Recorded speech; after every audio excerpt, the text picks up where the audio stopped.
ഒരു digital marketing training attend ചെയ്യാൻ plan ചെയ്യുന്ന ഒരു സ്റ്റുഡന്റ് ഒരു മെന്റർ അല്ലെങ്കിൽ ഒരു ഇൻസ്റ്റിറ്റ്യൂട്ട് ചൂസ് ചെയ്യുമ്പോൾ എന്തൊക്കെ കാര്യങ്ങൾ ശ്രദ്ധിക്കണം? സോ ഒരു ഡിജിറ്റൽ മാർക്കറ്റിംഗ് ട്രെയിനിങ് പ്രോഗ്രാം നിങ്ങൾ അറ്റൻഡ് ചെയ്യാൻ പ്ലാൻ ചെയ്യുന്നുണ്ടെങ്കിൽ ആദ്യം നിങ്ങൾ ശ്രദ്ധിക്കേണ്ടത് ആ ട്രെയിനിങ് കണ്ടക്ട് ചെയ്യുന്ന ആളുടെ എക്സ്പീരിയൻസ് ആണ്. അയാൾ ഇപ്പോഴും വർക്ക് ചെയ്യുന്ന ഒരാളാണോ അല്ലെങ്കിൽ അയാൾ ട്രെയിനിങ് മാത്രമാണോ കണ്ടക്ട് ചെയ്യുന്നത് ആദ്യമേ നിങ്ങൾ ശ്രദ്ധിക്കണം. ഓക്കെ, ഇപ്പോഴും ഇൻഡസ്ട്രിയിൽ വർക്ക് ചെയ്യുന്ന ഒരാളാണെങ്കിൽ മാത്രമേ അയാൾക്ക് ഇപ്പോഴത്തെ സ്ട്രാറ്റജീസിനെ പറ്റിയിട്ടോ അല്ലെങ്കിൽ റിസൾട്ട് ജനറേറ്റ് ചെയ്യുന്നത് എങ്ങനെയാണെന്ന് അറിയാൻ പറ്റത്തുള്ളൂ. മനസ്സിലായോ?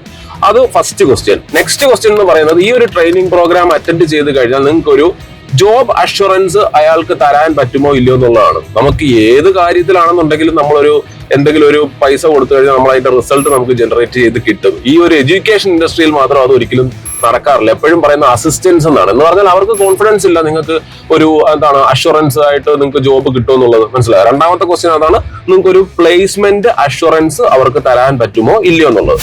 മൂന്നാമത്തെ ക്വസ്റ്റ്യൻ, അവർക്കൊരു പാസീവ് ഇൻകം ഓപ്പർച്യൂണിറ്റി നിങ്ങളെ പഠിപ്പിച്ചു തരാൻ പറ്റുമോ എന്നുള്ളതാണ്. ഡിജിറ്റൽ മാർക്കറ്റിംഗ് ആയതുകൊണ്ട് തന്നെ ആ ഒരു സ്കില്ല് പഠിച്ചു കഴിഞ്ഞാൽ നിങ്ങൾക്ക് വളരെ സിമ്പിൾ ആയിട്ട് ചെയ്യാൻ പറ്റുന്ന കുറച്ച് പാസീവ് ഇൻകം ഓപ്പർച്യൂണിറ്റീസ് ഉണ്ട്. അത് അവർക്ക് പഠിപ്പിച്ചു തരാൻ പറ്റുമോ എന്നുള്ളത് ശ്രദ്ധിക്കുക. നാലാമത്തെ കാര്യം എന്ന് പറയുന്നത്, ഒരു ഫ്രീലാൻസിങ് ഓപ്പർച്യൂണിറ്റീസ് അവർക്ക് നിങ്ങൾക്ക് ചെയ്തു തരാൻ പറ്റുമോ അല്ലെങ്കിൽ അറേഞ്ച് ചെയ്തു തരാൻ പറ്റുമോ എന്നുള്ളത് നിങ്ങൾ ശ്രദ്ധിക്കണം. മനസ്സിലായോ? എന്ന് പറഞ്ഞാൽ ഡിജിറ്റൽ മാർക്കറ്റിംഗിലാണല്ലോ ഏറ്റവും കൂടുതൽ ഫ്രീലാൻസിങ് ഓപ്പർച്യൂണിറ്റീസ് ഉള്ളത്. സോ അത് അവർക്ക് അറേഞ്ച് ചെയ്തു തരാൻ പറ്റണം.